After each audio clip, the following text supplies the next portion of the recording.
Gogoratzen dut DBH nengoenean eta irakasle batek esaten zigun esaldia, besteen pobreziatik bizi garela. Honek, beste irakasle batek bai voluntariotza egitera animatu ginduenean, honek daukagunaz ohartzera eta bestekiko laguntza ematera animatu ninduen.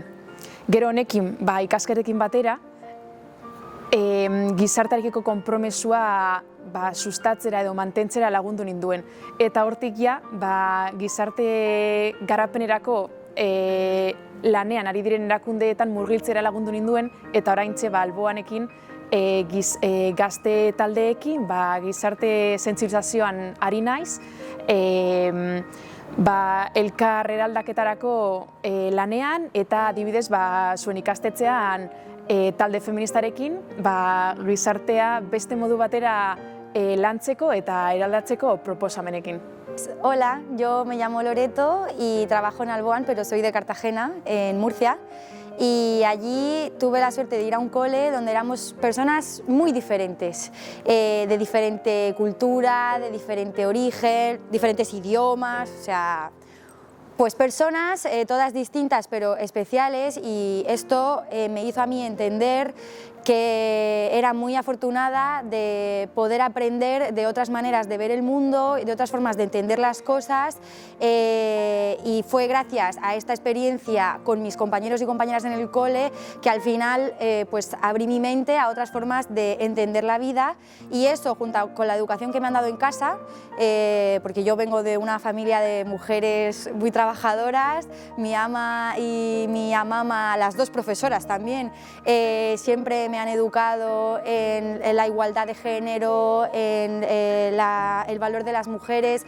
Entonces todo esto ha hecho que a día de hoy pues yo esté trabajando en Alboan, acompañando proyectos donde trabajamos con mujeres en África y en India, bueno, y en Latinoamérica también, para que pues al final pues ellas también, las más jóvenes, niñas y adolescentes, puedan ir al cole, puedan tener una infancia divertida y segura, y las más mayores pues puedan trabajar como yo y no sufrir violencias.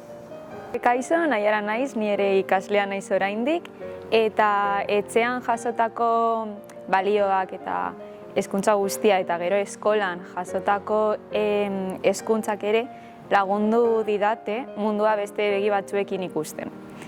Hezkuntza horrei esker eta horrekin ere ikasi dut munduan aldaketa bat ikusteko sinesmen bat bakarra edukitzea ez da nahiko. Sinesmen hori ezin da pentsamen huts bat izan eta ekintza bihurtu behar da. Aldaketa guk egin behar dugu. Horregatik Alboanen beharra egiten dut, munduan zehar, bertan Euskal Herrian eta beste herrialde batzuetan, justizia eta genero berdintasuna bultzaten eta sustatzen beste organizazio batzuekin. Beste herrialde honekin eta bertan dauden organizazioekin lan egiten dugu, beste herrialde batzuetan, adibidez Kolonbian, Perun edo Indian, eskolak egiteko, eraikitzeko eta irakasleak bertan egoteko ere. Animaten zaizuegu hona etortzeko, gu ezagutzeko eta aldaketa honen parte ere izateko.